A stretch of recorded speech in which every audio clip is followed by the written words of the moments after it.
नमस्कार, मैं श्यामगिरी। आप देख रहे हैं टीवीसीएन न्यूज। टीवीसीएन न्यूज में आप सभी दर्शकों का स्वागत है। तमिलनाडु के अंदर आखिरकार राहुल गांधी ने टीवीके की सरकार बनवा ही दी।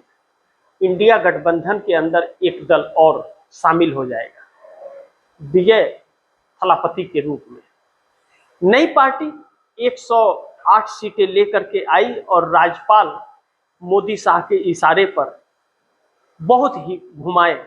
लेकिन अब देखिए, आज शपथ ले रहे हैं विजय थलापति। विजय थलापति ने संघर्ष किया। 108 सीटें आने के बाद भी राज्यपाल ने सरकार बनाने का निमंत्रण नहीं दिया और राजभवन 3 बार उन्हें जाना पड़ा और तीनों बार राज्यपाल ने कहा, नहीं आप नहीं बना सकते, पहले आप बहुमत साबित कीजिए। जबकि सिस्टम, संविधान नहीं कहता है कि राज्यपाल ऐसा कर सकते हैं। अगर बहुमत साबित करना है तो फ्लोर पर करना पड़ता है, विधानसभा के अंदर। राज्यपाल के पास नहीं। सिंगल लार्जेस्ट पार्टी को बहुमत हो ना हो, राज्यपाल को निमंत्रण देना पड़ता है। लेकिन राहुल गांधी ने आखिर इस नामुमकिन को मुमकिन कर दिखाया और विजय थलापति के टीवीके की अब सरकार बन रही है। आज शपथ ग्रहण ले रहे हैं विजय तमिलनाडु के अंदर। डीएमके से अलग होकर के कांग्रेस ने टीवीके को समर्थन दिया, 5 विधायकों का। इसको लेकर के डीएमके नाराज हो गई, क्योंकि डीएमके और कांग्रेस का गठबंधन था। ऐसे में ऐसा न हो कि भारतीय जनता पार्टी घुसपैठ कर ले, ये डीएमके और विजय को मिलाने के लिए ईडी सीबीआई का इस्तेमाल कर दे, तो उससे तमिलनाडु के लिए दिक्कतें होंगी। भारतीय जनता पार्टी को रोकने के मकसद से राहुल गांधी ने यह कदम उठाया था। लेकिन शायद डीएमके को अच्छा नहीं लगा और डीएमके ने कांग्रेस से गठबंधन तोड़ दिया।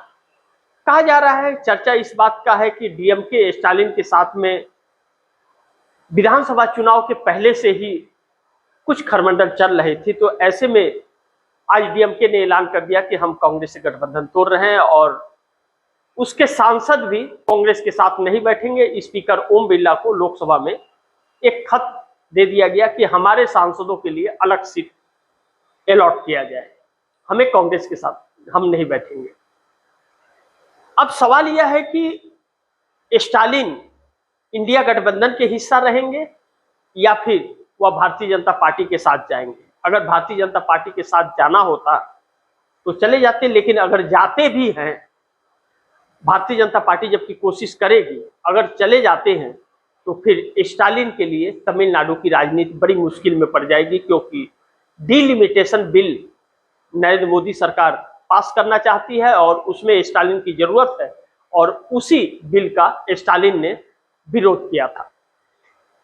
ऐसे में स्टालिन जाएंगे ऐसा कुछ नहीं, लेकिन लोकसभा के अंदर अलग सीट पे कोई बैठे, फर्क उससे नहीं पड़ता है। फर्क यह पड़ता है कि इंडिया गठबंधन के हिस्सा रहेंगे कि नहीं है। क्या वह भारतीय जनता पार्टी के विचारों से उनके विचार मेल खा रहे हैं, या आने वाले दिन में इसका खुलासा भी होगा।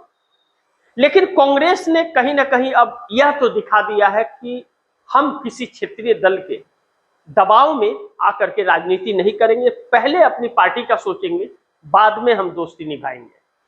तो किसी के साथ भी समझौता करने को अब कांग्रेस तैयार नहीं होगी, ऐसा प्रतीक हो रहा है। और कांग्रेस ने कहीं ना कहीं अब एकल चलो की राजनीति अपना ली है। जिस तरह भारतीय जनता पार्टी ने क्षेत्रीय दलों को खत्म करने का कसम खाया था, तो भारतीय जनता पार्टी ने उड़ीसा में नवीन पटनायक को, महाराष्ट्र में उद्धव ठाकरे को, शरद पवार को, आंध्र प्रदेश में जगन मोहन रेड्डी को, बिहार में नीतीश कुमार को और तेजस्वी यादव को, और बंगाल में ममता बनर्जी को, और उत्तर प्रदेश में अखिलेश यादव को खत्म कर दिया है। ऐसे में स्टालिन की भी राजनीति खत्म ही होती हुई नजर आ रही है तमिलनाडु में।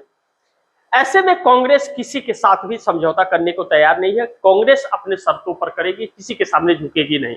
और इन क्षेत्रीय दलों की अब दिक्कतें यह हो जाएंगी कि यह अगर छिटपुट रही, इधर उधर रही, तो भारतीय जनता पार्टी इन्हें निगल जाएगी अब, क्योंकि इन लोगों का फाइनेंशियल जो पोजीशन है वह भी खराब होगा।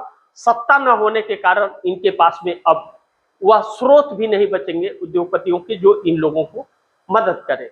ऐसे में कांग्रेस के साथ की जरूरत एक लड़ाई लड़ने के लिए पड़ेगी, लेकिन कांग्रेस समझौता करके नहीं करेगी। यह साफ तमिलनाडु में कांग्रेस ने कर दिया। अब ऐसे में विजय थलापति सीएम बन गए, शपथ ले रहे हैं, और विजय थलापति ने एक नया लकीर खींच दिया है तमिलनाडु से इस देश के अंदर कि युवा पीढ़ी का आगमन हो गया। विजय थलापति टीवीके पार्टी बना करके पहली बार चुनाव लड़े थे और पहली ही बार सत्ता के नजदीक पहुंच गए, तो तमिलनाडु की जनता ने एक विश्वास विजय के ऊपर जताया है। ऐसे में कांग्रेस को इसका फायदा मिल सकता है। कांग्रेस ने स्थितियों को भाप कर और आने वाले वक्त की राजनीति को देखते हुए यह फैसला लिया है।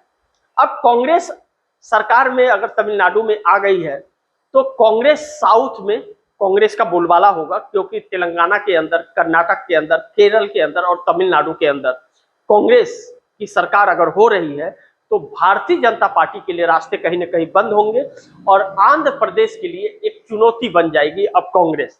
इसीलिए भारतीय जनता पार्टी राज्यपाल के जरिए टीवीके को रोकना चाहती थी सत्ता के लिए, और अब टीवीके को जिन 5 विधायकों की जरूरत थी तो 6 विधायकों का समर्थन और मिल गया। सीपीएम, सीपीएमआई इसके मिल गए और एक पार्टी और उसके भी 2 और 6 यह मिल गए, यानी कि 118 का आंकड़ा उन्होंने पूरा कर लिया है।